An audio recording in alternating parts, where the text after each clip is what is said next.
Gaztiejariak pausatu dira lehioan. Argia eta itzala bereizten diren lekuan. Argia eta itzala lehioan pausatu dira. Gaztiejariak pausatu dira.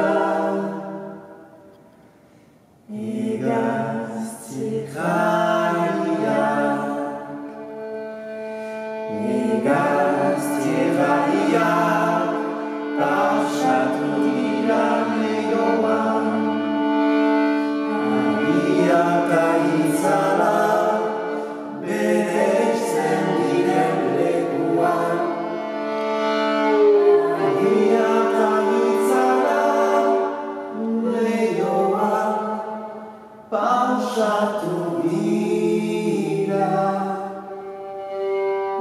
Gaztiejariak pausatu dira.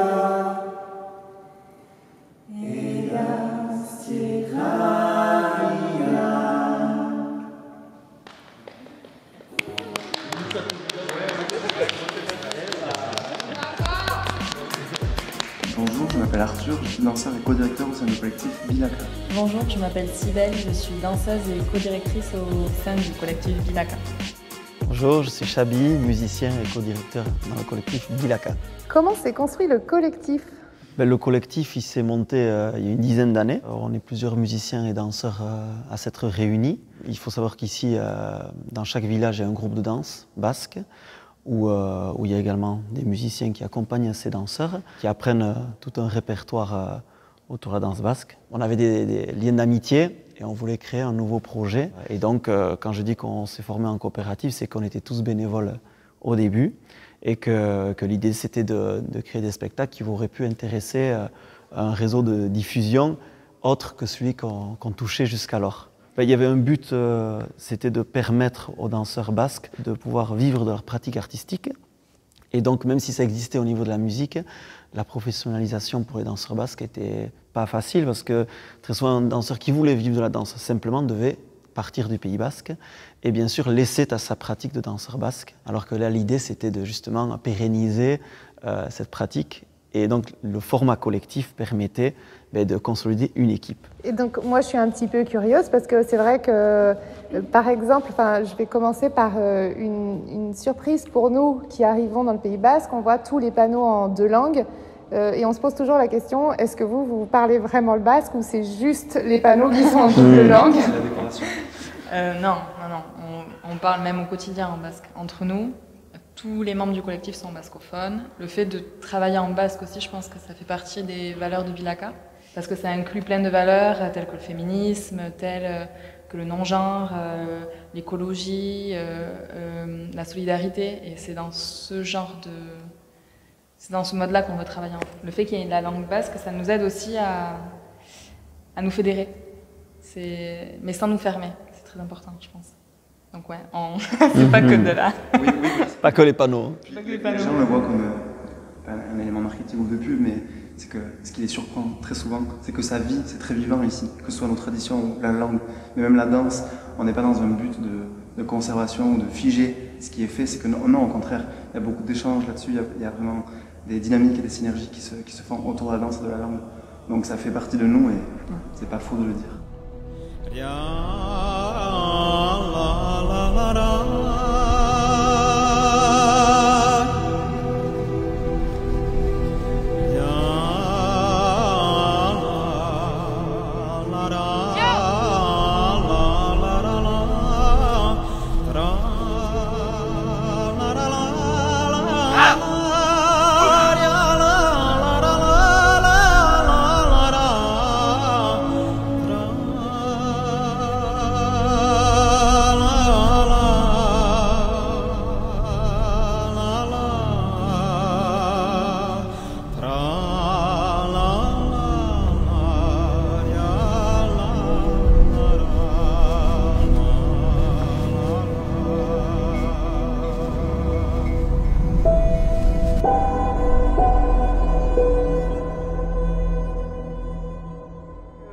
comment vous faites évoluer cette danse basque?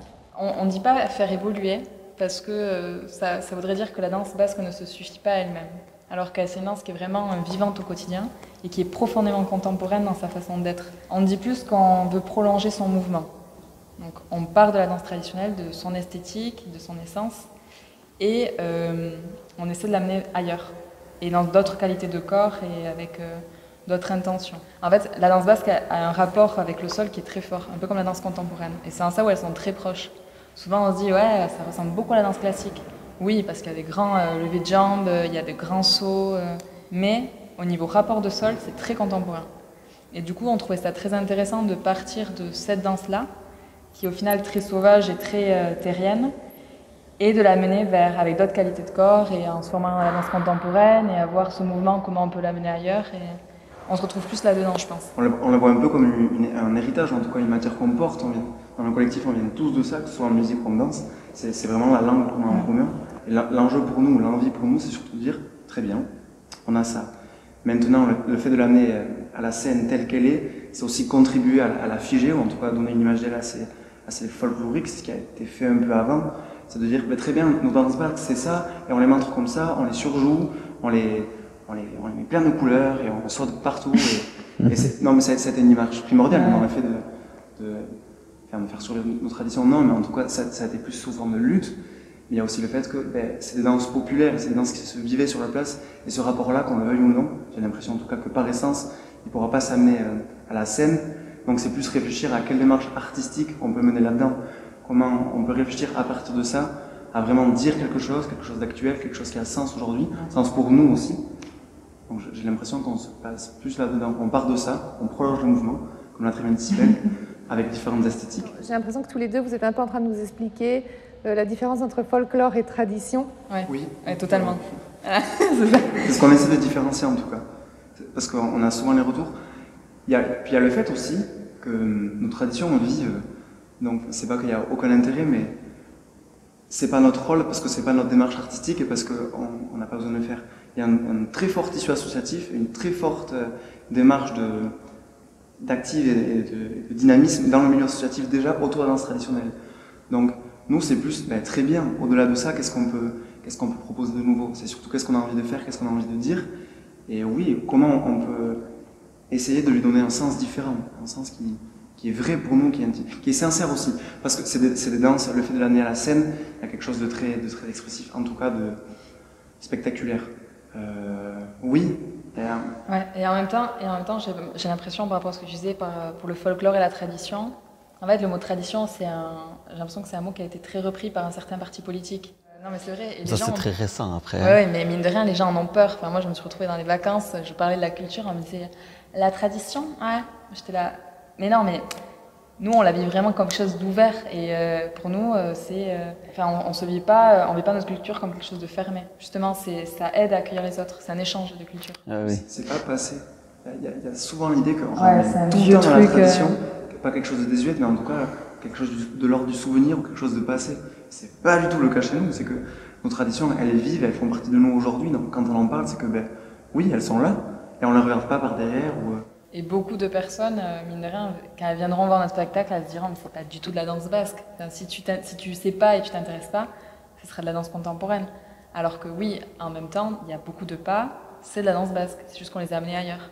Et c'est ça qui est intéressant, je pense. C'est surprendre le public et surprendre les gens dans des endroits où ils s'y attendent pas.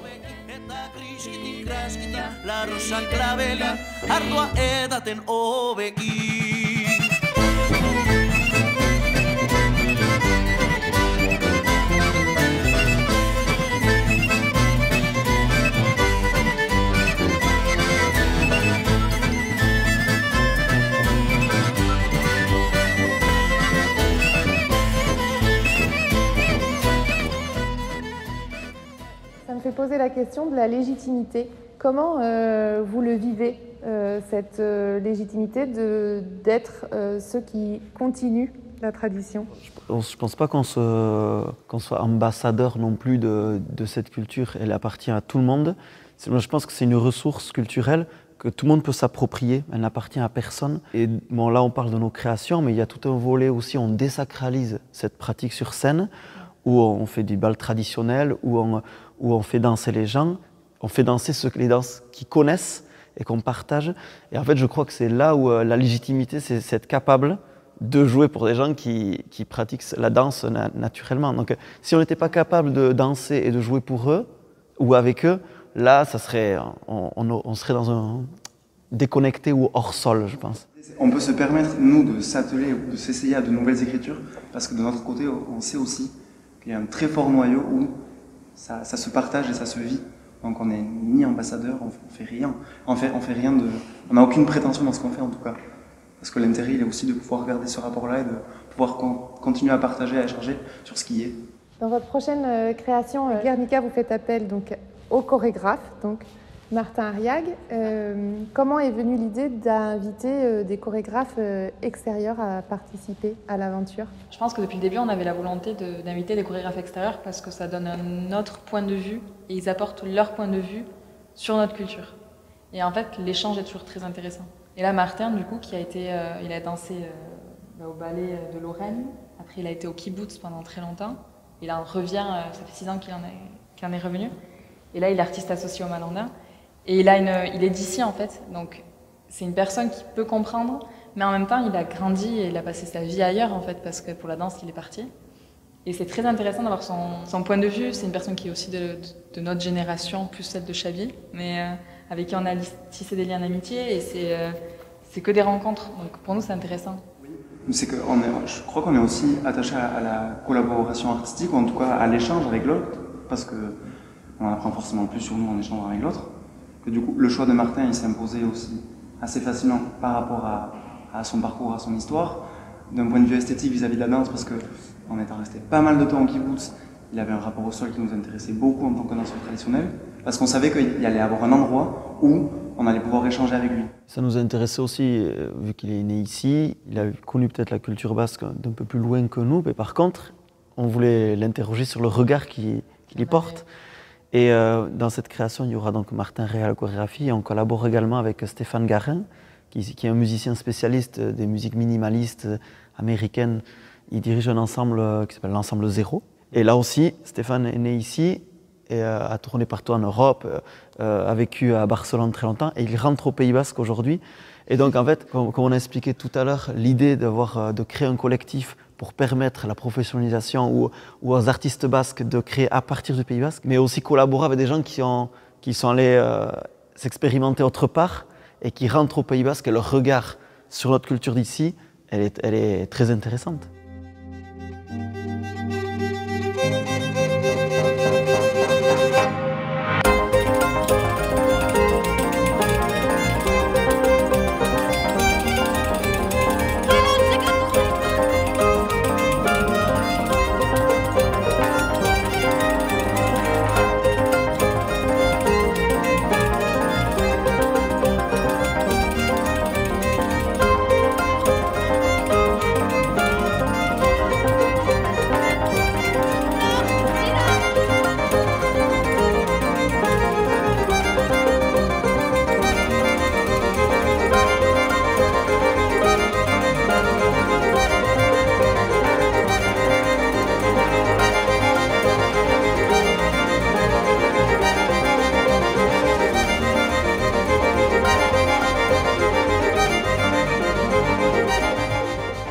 J'ai une question maintenant peut-être plus élargie sur la place des danses traditionnelles en France en général, des danses et des musiques traditionnelles. Donc nous, comme je vous disais, on a eu la chance de pouvoir interviewer le groupe Ma Petite, donc, qui est sur les danses poitevines. Mais voilà, on sait qu'à chaque fois, vous êtes des collectifs ou des groupes assez singuliers qui essayent de construire une place. Comment vous percevez le fait de s'approprier cette place en France aujourd'hui?